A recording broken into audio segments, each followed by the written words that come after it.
नमस्कार, मी सेजल। राज्यसभा आणि लोकसभा खासदारांच्या पगाराबाबत एक मोठी अपडेट आता समोर आलेली आहे। केंद्र सरकारनं खासदारांच्या वेतनात 24% वाढ केलेली आहे। खरं तर अनेकांना प्रश्न पडतो की राज्यसभेच्या खासदारांना नेमका पगार मिळतो बरं किती?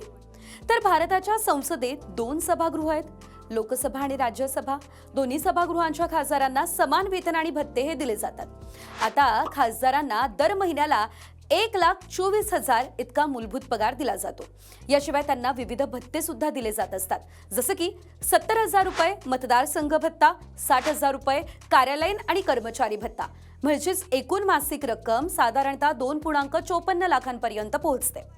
संसद अधिवेशनादरम्यान उपस्थित राहिल्यास 2,500 प्रतिदिन असा दैनिक भत्ता सुद्धा दिला जात असतो।